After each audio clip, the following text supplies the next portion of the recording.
Subscribe to our YouTube channel and press the bell icon to get the latest updates. उड़न परी हिमा दास बनी DSP. जी हाँ, बेहद गरीबी में पली ये आदिवासी लड़की कैसे बनी इतनी बड़ी स्टार, आज हम आपको बताएंगे। हिमा के यहाँ तक पहुँचने का सफ़र बेहद संघर्ष भरा रहा। हिमा का जन्म असम के नगांव ज़िले के धींग गांव में रहने वाले एक साधारण से चावल परिवार में हुआ था। हिमा के पिता रंजीत और मां का नाम जोनाली है। जी हाँ, इस गुमनामी के अंधेरे से बाहर निकल हिमा दास ने न सिर्फ अपनी पहचान बनाई है, बल्कि पूरे गांव को दुनिया के अंधेरे से बाहर निकाल दिया है। आपको जानकारी के लिए बताते चलें कि हिमा का जो जन्म था वो 9 जनवरी 2000 को हुआ था और उनका करीब 17 लोगों का एक भरा पूरा बड़ा परिवार है। 6 भाई बहनों में वो सबसे छोटी थी। पूरा परिवार धान की खेती करता है। हिमा ने अब तक के जीवन का लंबा हिस्सा जो है वो खेतों की बुआई और निराई करते समय बिताया है।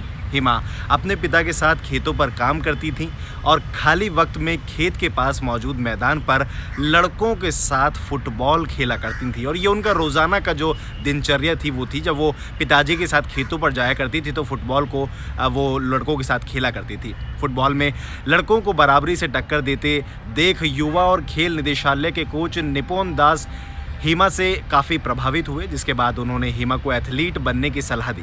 कोच की बात परिजनों को समझ तो आ गई, लेकिन ज़रूरी ट्रेनिंग दिलाने के लिए हिमा के परिजनों के पास पैसा नहीं था। ऐसे में कोच ने उनकी मदद की और हिमा का संघर्ष शुरू हुआ।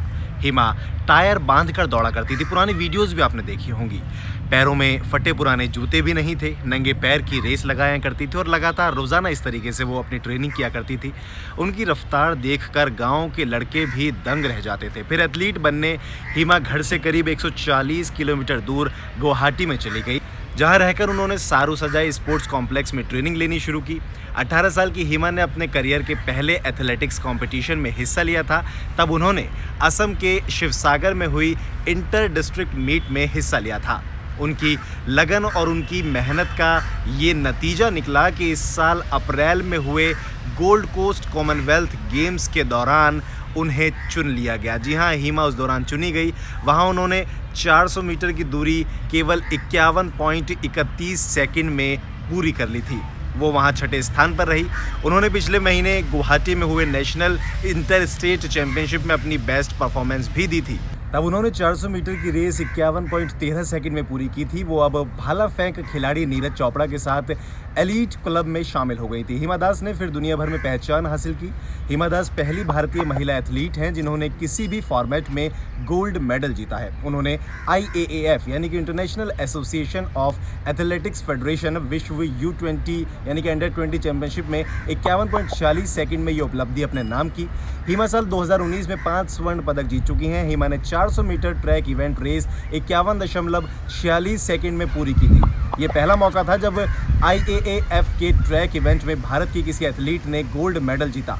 इससे पहले भारत की कोई महिला एथलीट जूनियर या सीनियर लेवल पर वर्ल्ड चैंपियनशिप में गोल्ड नहीं जीत सकी थी। जीत के बाद हिमा को गोल्ड मेडल देते वक्त जैसे ही भारत का राष्ट्रगान बजा तो उनकी आंखों में आंसू आ गए थे। एडिडास ने उन्हें अपना ब्रांड एम्बेसडर बनाया। जी हाँ, एक समय बेहद गरीबी से जूझ रही हिमा के पास अच्छे जूते भी नहीं थे। उनकी ट्रेनिंग चल रही थी, लेकिन ट्रेनिंग के लिए अच्छे जूते नहीं थे।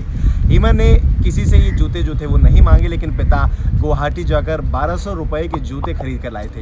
हिमा को ज़रूरत थी, लेकिन इतने महंगे जूते खरीदना उनके परिवार के लिए बेहद मुश्किल था। फिर स्टार बनने के बाद जूते की कंपनी एडिडास ने सितंबर 2018 में एक चिट्ठी लिखकर हिमा दास को अपना एम्बेसडर बना लिया था। उनका नाम एडिडास के जूतों पर छपता है। आज हिमा खुद एक बड़ी ब्रांड है। 2018 में कॉमनवेल्थ गेम्स के समय हिमा की बोर्ड परीक्षाएं होने वाली थी, लेकिन घर वालों ने कहा कि खेलने का ऐसा मौका 4 साल बाद ही मिलेगा। बोर्ड परीक्षा अगले साल भी दी जा सकती है। देखिए, घर वालों का जुनून बहुत था हिमा के पीछे और वही आज वहां तक लेकर भी गया है। हिमा की उलझन दूर हुई। कॉमनवेल्थ में 400 मीटर की रेस में वो 6ठे स्थान पर रही। अगले साल उन्होंने परीक्षा दी और 2019 में हिमा ने फर्स्ट डिवीजन से 12वीं की परीक्षा पास कर ली। हिमा किसी भी ग्लोबल ट्रैक इवेंट में गोल्ड का तमगा छटकने वाली पहली भारतीय खिलाड़ी हैं। LA इंडिया फेमिना वोग जैसी मैगजीनों के कवर पर चमकने वाली लड़की हैं। हिमा ने हर मुश्किल हालातों को चुनौती देकर अपनी जगह हासिल की, अपनी जगह अलग से बनाई अपने हुनर के दम पर। और साथ ही 25 सितंबर 2018 को हिमा दास को अर्जुन अवार्ड से भी नवाजा गया था। भारत की उड़न परी कही जाने वाली स्टार फर्राटा धाविका हिमा दास शुक्रवार को असम पुलिस में उप अधीक्षक यानी कि डीएसपी बन गई हैं। समारोह में असम के मुख्यमंत्री सर्बानंद सोनोवाल ने हिमा को नियुक्ति पत्र सौंपा। इस मौके पर पुलिस महानिदेशक समेत शीर्ष पुलिस अधिकारी और प्रदेश सरकार के अधिकारी भी मौजूद थे। पुलिस की वर्दी में हिमा के कंधे पर लगे सितारों ने उनकी कामयाबी और यहां तक पहुंचने के उनके संघर्ष में 4 चांद लगा दिए। सोशल मीडिया पर हिमा की जबरदस्त फैन फॉलोइंग है। उन्होंने पदभार लेते ही फेसबुक पर अपनी तस्वीरें भी साझा की। साथ ही असम सीएम को दिल से धन्यवाद कहा। उन्होंने कहा कि असम पुलिस को ज्वाइन करना उनका बचपन का सपना था और वो सच होने जैसा हो गया है। डीएसपी बनने के बाद भी उन्होंने कहा कि मेरा एथलेटिक्स का ये जो करियर है वो ऐसे ही जारी रहेगा। जी हाँ, तो ये थी हिमा दास की कहानी और वो मोटिवेशनल कहानी जो लोग सोचते हैं कि हमारे पास किन्हीं चीज़ों की कमी है जिसकी वजह से हम बड़े नहीं बन पाते हैं या फिर अपने जो सपने हैं उन्हें अचीव नहीं कर पाते, अपने गोल्स को अचीव नहीं कर पाते हैं। उन सभी के लिए हिमा दास ने एक बड़ा उदाहरण पेश किया है। बने रहिएगा हमारे साथ ऐसी तमाम खबरों के लिए।